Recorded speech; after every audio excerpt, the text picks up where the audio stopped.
بدقسمتی سے اسٹروک کے شکار افراد جو تھرومبیکٹمی کے لیے موزوں ہیں، ان کو علاج کروانے کے 40 دن تک بلیڈنگ کا خطرہ رہتا ہے۔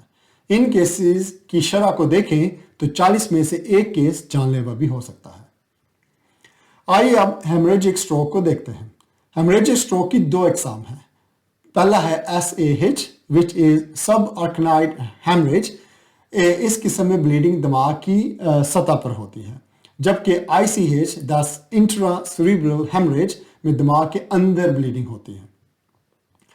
SAH جو کہ سب آرکنائڈ ہیمریج ہے میں خون شریان سے نکل کر دماغ کی سطح پر بہہ نکلتا ہے اور دماغ کے ارد گرد واقع حفاظتی تہ والی جگہ میں داخل ہو جاتا ہے، جسے سب آرکنائڈ کہتے ہیں۔ یہ اسٹروک کی عام قسم نہیں اور اس کی شرح 1 in 20 انگلش میں ہم کہہ سکتے ہیں 20 لوگوں میں ایک شخص کو SAH اسٹروک ہو سکتا ہے۔ SAH کی بنیادی وجہ اینیورزم ہے۔ اگر خون کی شریان پھول کر غبارے کی شکل اختیار کر لے تو اسے اینیورزم کہتے ہیں۔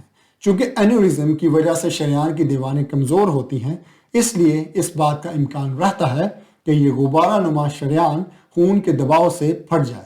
اگر ایسا ہو جائے تو دماغ کے ارد گرد واقع حفاظتی تہ میں خون بہنے کا سبب بن سکتا ہے۔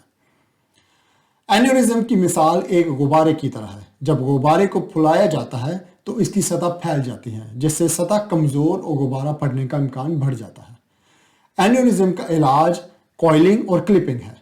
کوائلنگ میں خون کی شریان میں پلاٹینیم کوائلز ڈالی جاتی ہیں تاکہ اینیورزم کو سیل کیا جا سکے، جبکہ کلپنگ میں ایک ٹائٹینیم کلپ کا استعمال اینیورزم کو سیل کرنے کے لیے کیا جاتا ہے۔